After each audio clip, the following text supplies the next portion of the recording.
Jorge Eliezer Pardo de Colombia, periodista, escritor, director de documentales para la televisión cultural colombiana, regresa a la literatura con su nueva novela, El pianista que llegó de Hamburgo, que forma parte de un quinteto llamado La frágil memoria.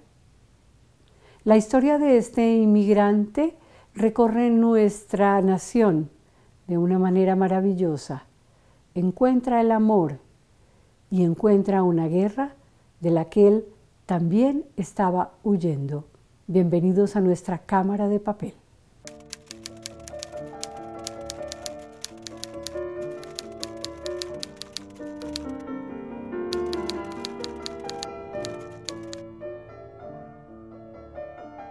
El personaje consigue con el escritor llevarnos a mirar cómo se ha construido la historia política de nuestro país en décadas fundamentales para entender lo que somos. Entonces debemos preguntarle al escritor cómo se lía el escritor ante una batalla tan férrea como la batalla política nuestra. El gran reto, yo pienso que de la literatura contemporánea, de la literatura de ahora, los que pretendemos y creemos que el escritor debe ser testigo de su época y debe tener un compromiso con su tiempo. Cuando me di cuenta que era necesario que yo conociera mi país, su drama, su historia, su política, sus personajes, para poder que los míos estuvieran caminando y deambulando por esa historia.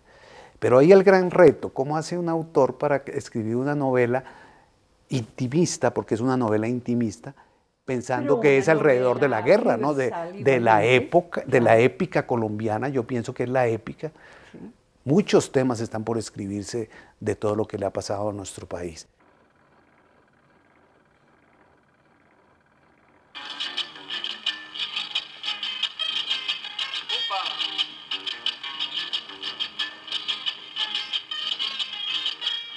Consigue el escritor incorporar todos aquellos elementos de la cotidianidad, de la propia vivencia, de los rituales, de la vida íntima, para seguir trabajando un modelo de novela que si bien busca, o un modelo literario que si bien busca trabajar los altísimos lenguajes en los que ya está escrito la novela, para volver a esa novela íntima, pero también que se debe hacer universal, que se debe hacer global. Pienso que el elemento fundamental de eso que con mucha propiedad hablas y conoces es el lenguaje. Cuando yo me enfrenté a Pamuk, cuando leí Nieve, por ejemplo, me di cuenta que esas calles, que ese personaje, que esa situación era como si estuviera viviéndose en Colombia. Entonces la magia del lenguaje globalizado, no me gusta mucho esa palabra, el lenguaje clásico, digamos, de los grandes conflictos del hombre, la creación, el amor. Del género literario. Exacto, como la eso novela. es lo que nos hermana y que nos vuelve más cercanos. Y eso es lo que rompe la literatura local, regional, de países que tienen un lenguaje especial, y entonces la nueva novela empieza a identificar en cualquier parte del mundo situaciones con un lenguaje, con unos elementos, con una simbología que nos hermana, y que ya cualquier historia, así pase donde sea, está tan cerca de nosotros. Ya yo creo que hay que empezar a nombrar a Bogotá, como Cortázar nombró a París, como Balzac nombró a sus sitios históricos. Ya hay que empezar a nombrar nuestros ríos, identificar nuestros árboles, nuestros sueños, nuestras ilusiones. Hay que darle la voz al río y hay que darle la voz a los muertos. Los muertos son un elemento muy especial en la literatura que nos tocó en nuestro tiempo. Ojalá sea una literatura para el recuerdo y la memoria, y que eso no vuelva a ocurrir. Pero mientras esté ocurriendo, el escritor debe estar ahí tratando de decirle a las nuevas generaciones al oído y con amor y ternura: ha pasado esto terrible, nos pasó esto, a nuestros abuelos, a nuestros padres, a nosotros mismos. Ese es un ejercicio humano descomunal, es el papel de la literatura de nuestro tiempo. ¿Cómo escoger entre todo ello tan sensible, tan interesante, tan humano, tan dramático, tan moribundo muchas veces. Hay una generación que no solamente vivió el conflicto, sino que le correspondía escribir el conflicto. Y en lo que tú dices, yo creo que la literatura y el arte es el encargado de hacer esto, pero tiene que ser un escritor que no esté afiliado a ningún grupo político, a ninguna tendencia ideológica. Tiene que ser un hombre libre para ver ese mundo y poder tamizarlo a través del lenguaje y la novela y contarlo. Porque este es un país, el nuestro, Colombia, es un país, lamentablemente, de las grandes venganzas. Por eso es la guerra. Grandes venganzas, el problema de la tierra, el problema del poder. Y eso yo creo que hay que empezar a contarlo, pero no como un discurso político, sino como un discurso humano, artístico. Que esa es la idea fundamental de este pianista que llegó de Hamburgo, pero son muchas más. Por ejemplo, la del amor. Este hombre narró solamente en la primera página de esta novela que el abuelo Jacob le daba la espalda a las mujeres que se le acercaban porque ellas ya tenían el corazón ocupado. ¿Seguimos en Colombia con el corazón ocupado o sigue la humanidad con el corazón ocupado para no recibir la literatura muchas veces? Yo creo que el planteamiento... ¿Cómo lo desocupamos para que el escritor llegue allí? Exacto. Esta aproximación de un público lector que está ahí vivo, sensible, humano, llorando, riendo, viviendo. Sí, sí, yo creo que todos los seres humanos tenemos la capacidad de amar. Yo nunca he podido escribir un libro que no tenga amor y erotismo, intimidad, piel, besos, poesía. Y todos los seres humanos necesitamos eso. Unos lo adquieren en mayor o menor grado. Otros se abrazan y se aman bailando un bolero, escuchando una balada. Pero existe una sociedad contemporánea que han llamado la sociedad líquida. Una sociedad que va y no hace musgo, como decía mi padre. Es decir, es una literatura de la aventura y no del gran conflicto que tenemos en nuestro país, que yo creo que ya hay que empezar a mirarlo como contexto para llegar al texto. Este hombre, como bien iba deseando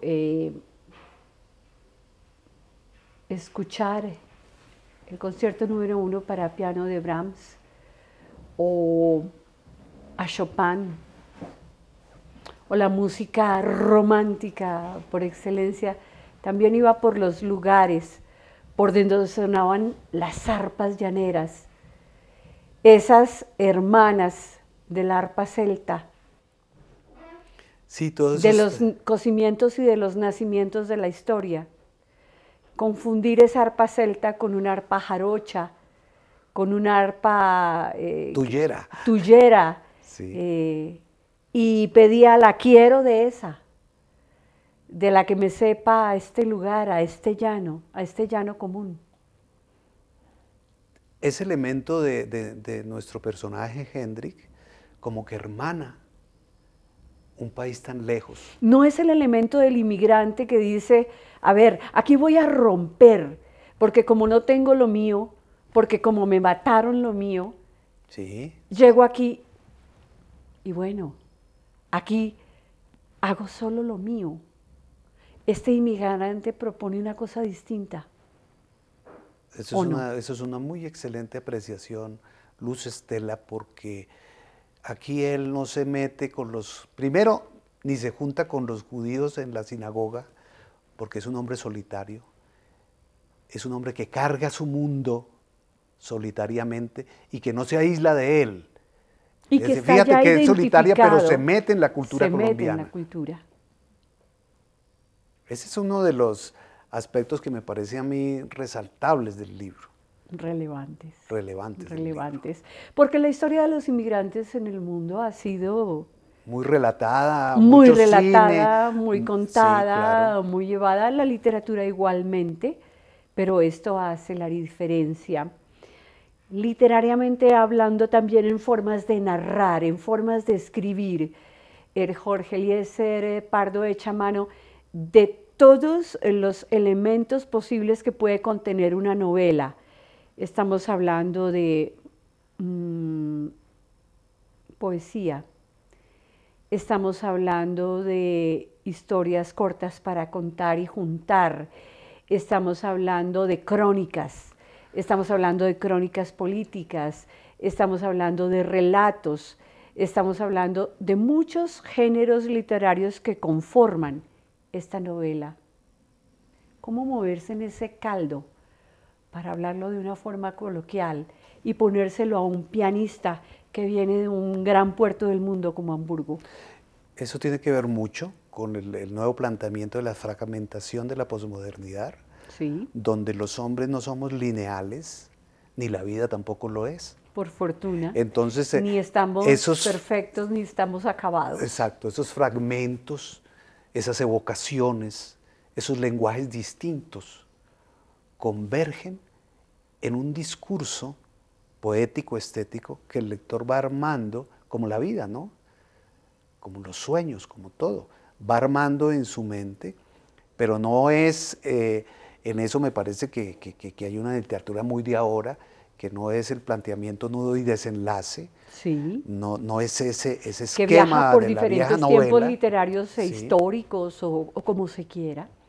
Sí, porque mientras está oyendo a Brahms en determinado momento, está oyendo a Agustín Lara o está intentando bailar un merecumbé.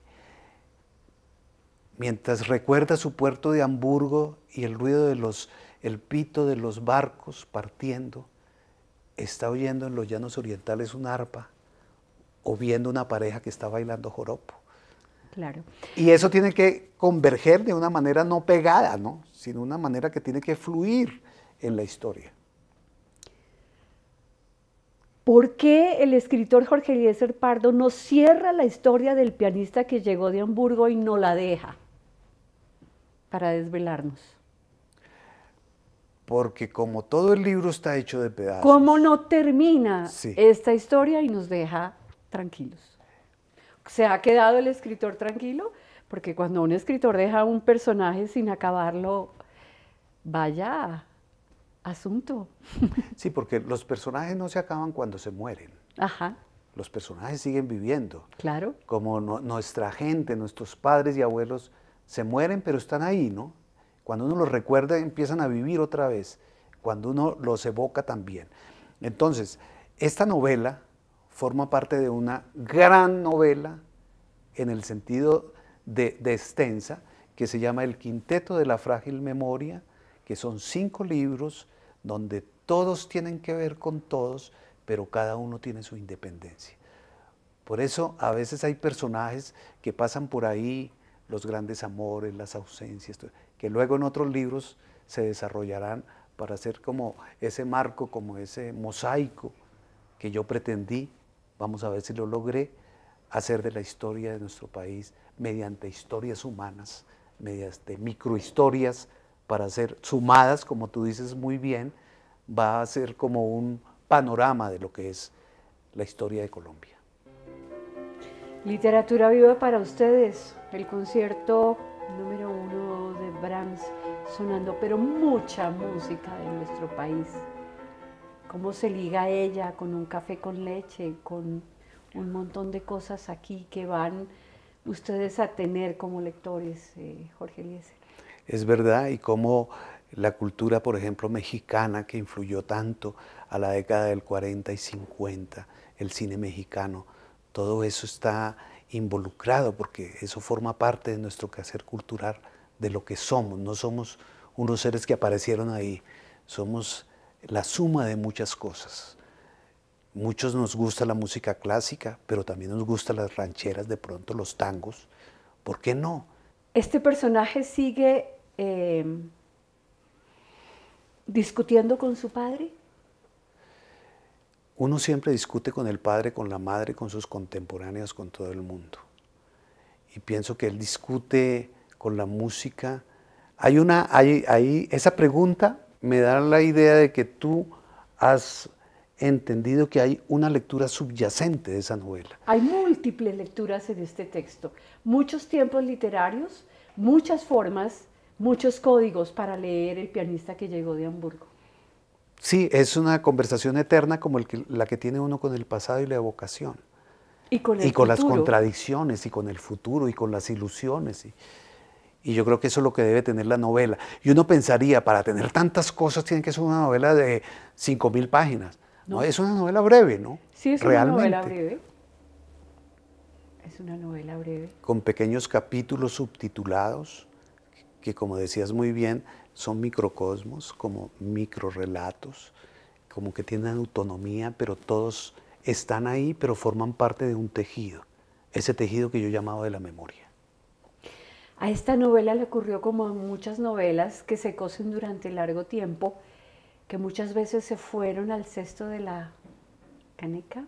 Se fueron... Por liarse con ellas, por discutir con ellas, con el tiempo emocional, con el tiempo histórico, con el tiempo literario, con el tiempo político.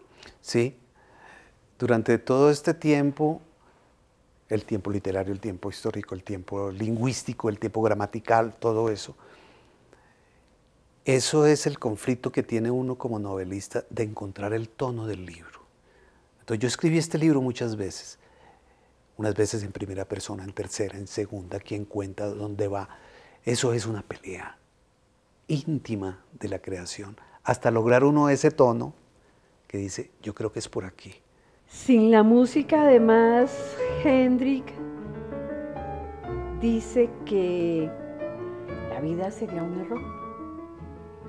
Sí, porque donde acaba la música, empieza la palabra. Creo que fue Goethe el que decía eso. Sí.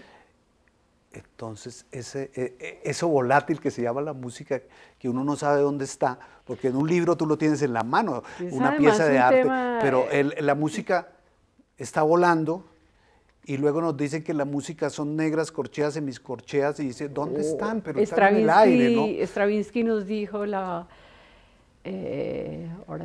ordenamiento del sonido en el tiempo y en el espacio, exacto, en su poética musical, y seguimos allí, ¿no? Seguimos ahí, sí. Bueno, Jorge Eliezer Pardo nos dice en el comienzo y casi que en el final, comprendí el silencio de los cielos, las palabras humanas jamás las entendí, pero la literatura y el pianista que llegó de Hamburgo sí lo vamos a entender y lo vamos a leer. Eso espero. Lo hice con mucho amor, pasión, profundidad. Sufrí escribiéndolo, pero ahora estoy feliz compartiéndolo.